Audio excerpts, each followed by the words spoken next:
Hi guys.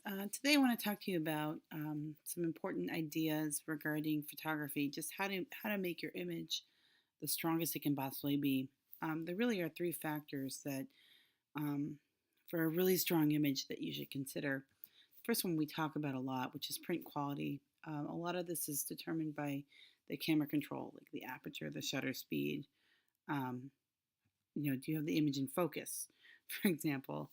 But then also, print quality is largely determined by the darkroom printing, the post production. What are you doing and how are you doing it, either in Photoshop or in the darkroom. And excuse me, I want to discuss some factors. There's also structure. You can have a really amazing print quality image, but if the composition is weak, there's no point of interest.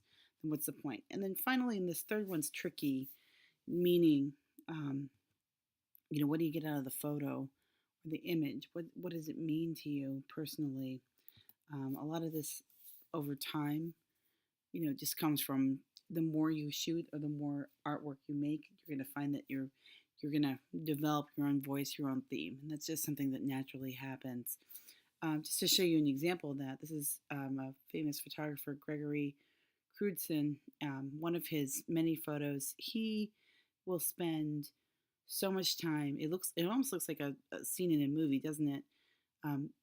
Every photo he shoots is like this. They are very carefully staged. There are probably about 20 people that you're not seeing that are behind the scenes. He lights everything. He usually will choose like a rural um, or like small town kind of feel to show these places. But this is a very staged photo, so he wasn't sitting on the street corner waiting for this guy to show up.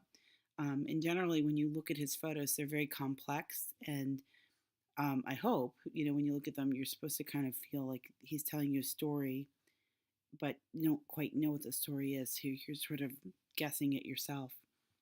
Um, Another one of my favorites, Richard Avedon. Love this guy. This is from one of his series. He traveled the country and he actually had a white backdrop, and he would go from place to place and find just workers, people who were making an honest living doing what they were doing, and he would interview them and then ask if they wouldn't mind posing for him. And he would have them in front of this beautiful white backdrop. This was done outside. Again, he had a crew of people with him. He wasn't just doing this by himself. This is a professional photographer, and he would shoot these amazing portraits of, quite frankly, he labeled it as working class individuals. These were people who, again, did what you see them doing here for a living. Whether it was a beekeeper or looks like that person on the left is doing something with snakes. I think slaughtering snakes. Who knows? Snake skin.